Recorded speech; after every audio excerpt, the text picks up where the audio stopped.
Assalamualaikum warahmatullahi wabarakatuh. Salam semangat dan bahagia. Saya akan memperkenalkan diri. Nama saya Suswati, sehari-hari sebagai Widya Iswara Muda pada Badan Pengembangan Sumber Daya Manusia Pemerintah Provinsi Papua. Pada kesempatan kali ini, saya ingin menjelaskan mengenai strategi pembelajaran pelatihan kepemimpinan pengawas dengan mata diklat berpikir kreatif dalam pelayanan. Materi ini disajikan selama 18 jam pelajaran dengan pembagian alokasi waktu 3 JP untuk ceramah dari pakar atau praktisi dengan metode ceramah interaktif, tanya jawab, dan diskusi kelompok untuk meminta peserta membuat resume dari hasil, sedangkan 15 JP untuk penjelasan materi berpikir kreatif dalam pelayanan yang disampaikan oleh Widya Iswara. Adapun strategi pembelajaran ini disajikan dalam 3 tahapan, yaitu dimulai dengan pendahuluan, kemudian penyajian, dan terakhir adalah penutup. Selanjutnya saya akan menjelaskan strategi pembelajaran berpikir kreatif dalam pelayanan yang diawali dengan pendahuluan. Di mana pada pendahuluan ini, fasilitator awali dengan memberi salam dan menciptakan suasana belajar yang kondusif dengan memberikan ice breaking yang bisa mencairkan suasana. Kemudian untuk membangun kesepahaman antara fasilitator dengan peserta, maka dibuatkan kontrak belajar agar tercipta kelas yang kondusif. Selanjutnya melakukan perkenalan antara fasilitator dengan peserta dengan cara kreatif dengan metode tanya jawab. Kemudian, fasilitator menggali apa harapan peserta dari materi yang akan dipelajari. Metode yang digunakan pada pembelajaran ini adalah brainstorming. Selanjutnya, fasilitator menjelaskan peranan mata diklat dalam pembentukan kompetensi pemimpin pengawas, di mana fasilitator menjelaskan awal dengan dasar hukum kurikulum dan agenda PKP dan keterkaitan mata pelatihan. Adapun dasar hukum pelaksanaan diklat pelatihan kepemimpinan adalah: pertama, Undang-Undang Nomor 5 Tahun 2014 tentang ASN pasal 43 dan pasal 69 ayat 3 huruf B. Kedua, Peraturan Pemerintah Nomor 11 Tahun 2017 tentang manajemen ASN pasal 52 ayat 2 huruf A dan B pasal 217 ayat 5. Ketiga, Peraturan LAN Nomor 15/2019 tentang PKP. Dan yang keempat adalah Keputusan Kepala LAN Nomor 1006-1/PDP 07/2019 tentang kurikulum pelatihan kepemimpinan pengawas. Kompetensi yang dibangun dalam program pelatihan kepemimpinan pengawas adalah: pertama, akuntabilitas jabatan, yaitu kemampuan dalam mengendalikan kegiatan pelaksanaan pelayanan publik yang dilakukan oleh pejabat pelaksana sesuai dengan standar operasional prosedur. Yang kedua adalah kemampuan manajerial, yaitu merupakan kompetensi kepemimpinan yang melayani untuk menjamin terlaksananya akuntabilitas jabatan pengawas, sedangkan dari semua aturan tersebut dibuatlah kurikulum dan agenda PKP yang terdiri atas 4 agenda. Pertama, agenda kepemimpinan Pancasila dan bela negara terdiri dari 2 mata pelatihan, yaitu etika dan integritas kepemimpinan Pancasila serta mata pelatihan bela negara kepemimpinan Pancasila. Yang kedua, agenda kepemimpinan pelayanan terdiri dari mata pelatihan, yaitu diagnosa organisasi, berpikir kreatif dalam pelayanan, membangun tim efektif, dan kepemimpinan dalam pelaksanaan pekerjaan. Selanjutnya adalah agenda ketiga, yaitu agenda pengendalian pekerjaan yang meliputi 7 mata pelatihan, yaitu teknik komunikasi publik, perencanaan kegiatan pelayanan publik, penyusunan RKA pelayanan publik digital, manajemen mutu, manajemen pengawas, pengendalian pelaksana kegiatan. Yang keempat adalah agenda aktualisasi kepemimpinan terdiri dari 2 mata pelatihan, yaitu studi lapangan, pelayanan publik, dan rencana aksi perubahan kinerja pelayanan publik. Adapun keterkaitan mata pelatihan dalam agenda ini adalah mata pelatihan berpikir kreatif dalam pelayanan, membekali peserta PKP mampu berpikir kreatif dan inovatif untuk memberikan kepuasan terhadap pelanggan dengan cepat, tepat, murah, akurat, bermutu dari hasil pemecahan diagnosa Roding.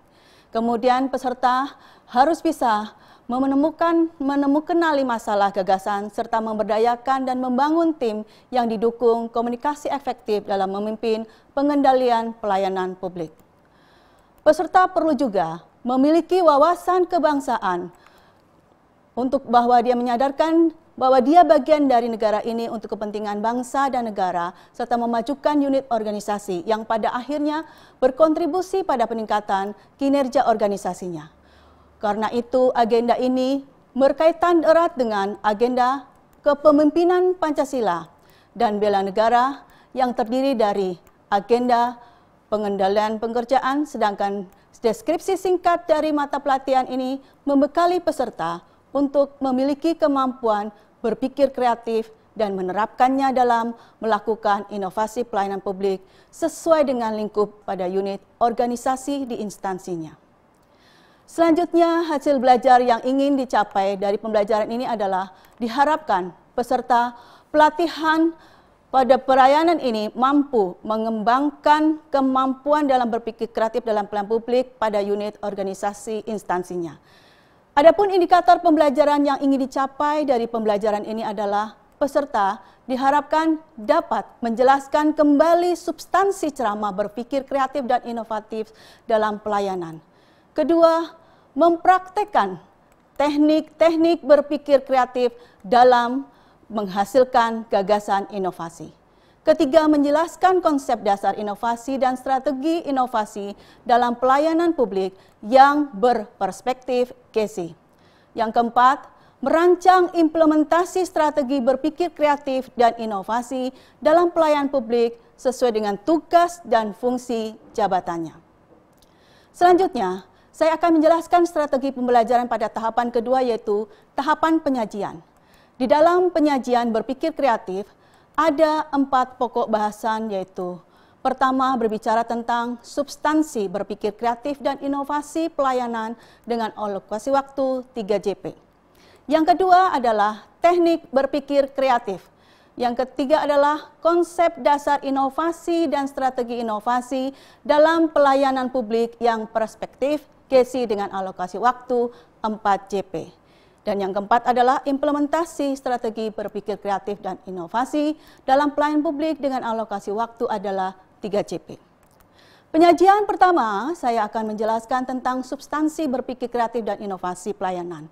Namun sebelumnya dengan metode brainstorming, fasilitator menanyakan kepada peserta, mengapa berpikir kreatif dalam pelayanan penting bagi seorang pemimpin. Kemudian fasilitator menyampaikan kata bijak dari tokoh Steve Jobs yang mengatakan, inovasi membedakan antara pemimpin dan pengikut pemimpin, di mana ini adalah seseorang yang merupakan tokoh inovasi dan memiliki banyak inovasi yang diterapkan, dan kemudian pada seorang pengikut adalah orang yang mengerjakan inovasi pemimpin. Jika Anda ingin jadi pemimpin, mulailah berpikir kreatif dan ciptakan inovasi. Metode yang digunakan adalah storytelling. Sebelum fasilitator menjelaskan materi terlebih dahulu, fasilitator memberikan games kepada peserta dengan metode base group dan number head together. Yang dimaksud dengan number head together adalah sebelumnya fasilitator menentukan masing-masing peserta dengan nomor, lalu meminta setiap kelompok melakukan tugas, kemudian fasilitator menyebutkan nomor dari salah satu peserta untuk menjelaskan hasil capaian permainan dari kelompoknya. Setelah itu, fasilitator melakukan debriefing dan kemudian dari debriefing itu kita simpulkan bersama dengan peserta. Selanjutnya, fasilitator memberikan ceramah singkat dengan metode ceramah interaktif, menjelaskan tentang substansi berpikir kreatif dan inovasi pelayanan publik yang meliputi penjelasan tentang apakah berpikir kreatif itu. Selanjutnya menjelaskan mengapa berpikir kreatif penting. Bagaimana ciri-ciri orang berpikir kreatif? Apa saja tahapan dalam berpikir kreatif? Menjelaskan perbedaan antara berpikir kreatif dan berpikir kreatif. Apa hambatan proses kreatif? Apa itu inovasi? Alasan berinovasi. Setelah fasilitator memberikan ceramah singkat dari substansi berpikir kreatif dan inovasi pelayan publik ini, selanjutnya fasilitator memperlihatkan hasil inovasi pelayan publik berupa best practice desa inovatif dan best practice pengelolaan arsip dengan metode visualisasi dan inovasi shopping. Tujuannya agar peserta mendapatkan gambaran hasil best practice yang sudah banyak dilakukan dan menghasilkan pemanfaatannya bagi masyarakat. Metode yang digunakan adalah visualisasi. Selanjutnya, fasilitator masuk ke dalam materi teknik-teknik berpikir kreatif dalam menghasilkan gagasan inovasi. Dengan metode yaitu berupa metode ceramah interaktif, tanya jawab, dan inovasi shopping. Yang diawali dengan ceramah pendek tentang mengapa berpikir kreatif penting, lalu dilanjutkan dengan menjelaskan berpikir kreatif, yang diawali dengan teknik pemanasan, yang kedua adalah inovasi shopping, ketiga model pertanyaan Osborne, keempat mind mapping, kelima berangan-angan secara kreatif, yang keenam buku catatan kolektif, ketujuh teknik curah pendapat, kedelapan pemecahan masalah secara kreatif, kesembilan yaitu teknik scamper. Dan selanjutnya setelah menjelaskan teknik ini, maka kami akan melanjutkan materi ketiga yaitu materi konsep dasar inovasi dan strategi inovasi dalam pelayan publik yang berperspektif GESI selama 4 JP. Materi ini diawali dengan review konsep dasar inovasi dengan menanyakan kepada peserta. Apabila mendengar kata inovasi, yang tergambar dalam otak Anda adalah mengapa perlu melakukan inovasi? Perbedaan antara kreatif dan inovasi? Berikan contoh-contoh terkait dengan inovasi pelayanan. Adapun metode yang digunakan adalah tanya jawab.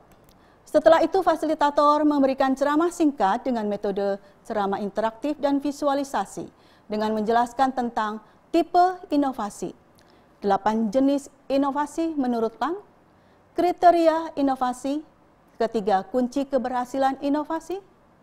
7. Prinsip inovasi menurut Steve Jobs. Kemudian, bagaimana peranan pemimpin dalam inovasi. Dan yang terakhir, fasilitator memperlihatkan inovasi pelayanan publik berbasis GESI. Untuk mengetahui sejauh mana pemahaman peserta tentang konsep dasar inovasi dan strategis inovasi dalam pelayanan publik yang perspektif dan GESI, maka fasilitator menugaskan kepada peserta diawali dengan membagi peserta dalam 6 kelompok. Setiap kelompok membahas inovasi yang sedang berkembang, baik di instansi pemerintah, masyarakat, maupun di BUMN. Tekankan jenis inovasinya berbasis GESI, lalu lakukan presentasi dan kaitkan dengan teori inovasi dan diakhiri dengan melakukan kesimpulan. Adapun metode yang dilakukan adalah bus group, kemudian problem based instruction, inovasi shopping, dan jigsaw. Selanjutnya masuk ke materi implementasi strategi berpikir kreatif dan inovasi dalam pelayanan publik dengan alokasi waktu 3 JP. Adapun metode yang digunakan adalah ceramah interaktif, tanya jawab, visualisasi. Materi ini diawali dengan pemutaran video tentang strategi yang dilakukan oleh salah satu BUMN. Dan selanjutnya meminta peserta untuk menanggapi dari tayangan tersebut. Setelah mendapatkan simpulan bersama dari hasil tayangan tersebut, kemudian fasilitator memberikan ceramah singkat tentang teknik 6D dan dilanjutkan dengan ceramah singkat tentang menjelaskan teknik kanvas model inovasi oleh Alexander Osterwalder. Untuk memastikan sejauh mana peserta paham tentang teknik 6D dan kanvas model inovasi, fasilitator membagi kelompok dan memberikan penugasan merancang inovasi dengan memilih teknik 6D atau kanvas model inovasi. Boleh sesuai dengan proyek perubahan. Kemudian lakukan presentasi dan kaitkan dengan teori konsep strategi inovasi dan konsep model inovasi. Metode yang digunakan adalah bus group, problem based instruction, inovasi shopping, dan jigsaw. Setelah seluruh materi pembelajaran telah tersampaikan, maka selanjutnya diakhiri dengan penutup. Adapun tahapan penutup diawali dengan menyimpulkan atau meringkas hasil pembelajaran bersama peserta, kemudian melaksanakan evaluasi pembelajaran secara kreatif, lalu memberikan penguatan kepada peserta terkait pemanfaatan materi, mengucapkan terima kasih, serta memberikan apresiasi kepada peserta dan diakhiri dengan mengucapkan salam penutup. Adapun metode pembelajaran yang digunakan pada sesi penutup adalah ceramah, tanya jawab, snowball throwing, dan komitmen. Adapun model evaluasi yang dilakukan untuk mengecek kompetensi peserta, maka dilakukan dengan metode snowball throwing. Pertama, setiap peserta ditugaskan membuat satu pertanyaan. Selanjutnya, kertas tersebut dibuat seperti bola. Minta setiap peserta melemparkan bola-bola kertas ke anggota kelompok. Kemudian yang ketiga, meminta kepada peserta yang ada dalam kelompok itu mengambil bola salju yang berbeda di dekat mereka. Selanjutnya, meminta salah satu peserta dalam kelompok tersebut untuk menjawab pertanyaan dari bola kertas tersebut. Perubahan tidak dapat dihindari. Perubahan memberikan kesempatan untuk inovasi.